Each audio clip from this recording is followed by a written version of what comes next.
Il existe des livres qui ne racontent pas d'histoire, mais qui réveillent en nous des récits enfouis. Des livres qui, sans fiction, ouvrent des mondes. L'essai de Mircea Eliade, Aspect du mythe, est un de ses livres. Pour Eliade, le mythe n'est pas un conte dépassé, ni une illusion populaire. Le mythe est une structure vivante de l'esprit humain. Il surgit là où le sens nous échappe, là où l'homme tente, à travers des gestes répétés, de reconnecter le présent à une origine sacrée. Parmi les exemples qu'il évoque, il y en a un qui m'a particulièrement marqué, celui des cargos cultes. Ces cultes sont apparus dans certaines îles du Pacifique après la Seconde Guerre mondiale. Des peuples jusque-là isolés ont vu arriver des soldats venus du ciel, chargés de vivres, d'objets, de machines, ce qu'ils appelaient simplement le cargo. Lorsque les soldats sont repartis, ces peuples ont tenté de faire revenir les dieux du ciel, en reproduisant leurs pistes d'atterrissage, leurs radios, leurs gestes militaires. Ils ont fait des mythes de ce qu'ils ne pouvaient comprendre. Ce n'était pas de la naïveté, c'était un effort de sens, une manière de réenchanter un monde trop brutal. Et je me suis demandé, et si notre propre monde s'effondrait? Et si nous oublions ce qui nous semble aujourd'hui élémentaire, comme le feu?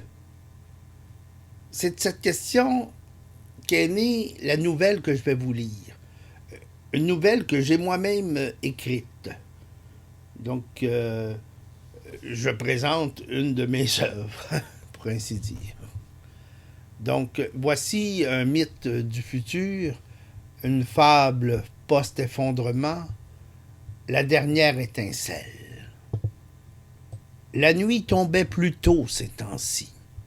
On disait que c'était le ciel qui se fermait, lassé de regarder les hommes errer sans feu, sans forme, sans foi.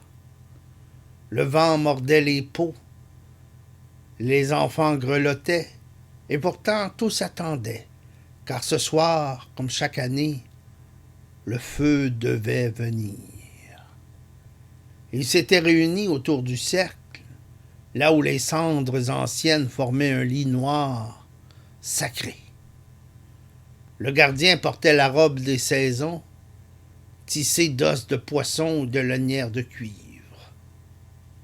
Dans ses mains, il tenait l'œil de feu, un cylindre de métal hérité des temps anciens, poli par les prières et le passage des générations. On avait chanté les mots, on avait dansé la spirale. Le gardien s'agenouilla, leva le bras, fit claquer l'objet. Clic! Le peuple retint son souffle. Rien. Un autre geste, un autre clic. Rien, sinon le cri du vent et l'écho du silence. Une troisième tentative. Clic, clic, clic. Une étincelle brève, inutile, puis plus rien. Quelqu'un pleura. Le gardien blêmit, puis se tourna lentement vers elle. Nara. Debout à l'orée du cercle, les mains croisées derrière le dos, elle ne chantait pas, elle ne priait pas. Elle avait 10 ans, les yeux clairs et le silence au bord des lèvres. Depuis des lunes, elle posait trop de questions. Et si le feu n'était pas un don des anciens? Et si c'était un savoir qu'on a perdu? Et si nous pouvions le recréer? Des murmures s'élevèrent. C'est elle. Elle a brisé l'harmonie. Le feu ne vient pas parce que l'enfant a souillé le rituel. Elle a douté. Le gardien leva la main. Nara, tu as regardé derrière le voile. Tu as souillé le silence. Tu as désuni le chant. Tu seras banni. Elle ne cria pas, ne pleura pas. Elle baissa la tête, ramassa sa petite besace de toile et quitta le cercle. Derrière elle, le froid grandissait. Elle marcha longtemps. Au début, elle se retourna souvent, espérant voir quelqu'un, une silhouette, un signe, un pardon. Mais il n'y avait que le vent et les longues herbes desséchées qui pliaient sous le poids du froid. Elle s'installa dans une ruine de pierre, à l'abri d'un vieux mur penché. Une dalle effondrée formait un toit. Là, elle déroula sa couverture de jute, posa ses maigres réserves et s'endormit, recroquevillée, les pieds gelés. Le matin, elle frappa 2 cailloux ensemble, par jeu au début, puis par défi, puis par colère. Clic, clic, rien. Elle se rappela ce qu'elle avait vu, les gestes du gardien, la position des mains, l'angle de l'œil de feu. Mais ce n'était pas ça qu'elle cherchait. Elle cherchait du bois, des feuilles sèches, une écorce fibreuse. Elle se coupa, elle se brûla les doigts avec la friction. Le vent éteignait tout. Elle se mit à parler toute seule, des mots sans sens, ou peut-être des prières nouvelles. Pas pour appeler une divinité, mais pour se tenir en vie. Un soir, alors que la lune formait un croissant d'os dans le ciel, elle frotta 2 morceaux de bois, comme elle l'avait vu dans un dessin gravé sur un vieux mur, un vestige du monde d'avant. Rien ne se passa. Elle recommença. Des heures, puis une fumée, fine, fragile. Elle cessa de respirer. Elle protégea la mèche de mousse séchée avec ses mains. Une étincelle, un souffle, un battement et la flamme. Petite, rouge-orange, tremblante. Elle s'assit devant elle sans bouger. Elle avait froid, mais elle pleurait. Pas parce qu'elle avait réussi, mais parce qu'elle comprenait enfin. Le feu n'était ni don, ni malédiction, il était mémoire. Le feu n'était pas perdu, il dormait dans le geste. Les jours passaient, marqués par le crépitement du feu. Nara l'entretenait avec soin, comme on veille un souffle d'enfant.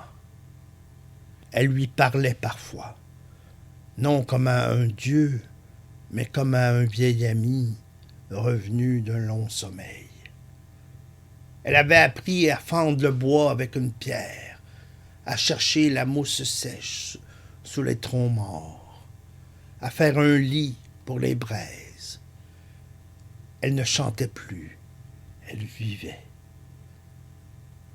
Et un matin, alors que le givre tapissait l'herbe autour de son abri, elle vit une silhouette, un enfant, assis là, à quelques pas, muet, les yeux fixés sur la flamme. Il ne disait rien, il ne bougeait pas, il grelottait.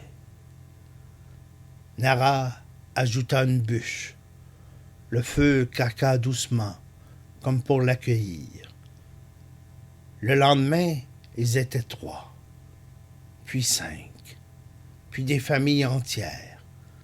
sans parole, sans cérémonie, seulement des regards, des visages marqués par le froid, la honte, la faim. Le gardien vint le dernier. Il s'arrêta loin. Il resta debout. Nara ne le salua pas, ne le repoussa pas non plus. Elle s'agenouilla et leur montra. Pas un miracle, un geste, un rythme, une mémoire retrouvée. Le feu prit, un cercle se forma, et pour la première fois depuis longtemps, le silence n'était plus vide. On raconte encore aujourd'hui l'histoire de la jeune fille bannie. Certains disent qu'elle a volé le feu aux dieux, d'autres qu'elle l'a trouvé dans son propre cœur. Mais ce qu'on sait, c'est que depuis ce jour-là, le feu ne fut plus adoré, il fut transmis. Et au centre du cercle, chaque soir, une flamme danse encore. Le feu est revenu, mais il n'est plus tombé du ciel. Il est né des mains, du geste, de la mémoire retrouvée. Dans son essai « Aspect du mythe », Mircea Eliade nous montre que le mythe n'est pas figé dans le passé. Il peut renaître dans les ruines du monde moderne, dans une société qui a tout oublié, sauf le besoin de sens. Les cargos cultes en sont l'exemple. Des peuples qui, face à l'incompréhensible, ont réinventé des rituels pour accueillir un miracle. Ils ont fait du souvenir un appel, du vide un lieu de renaissance.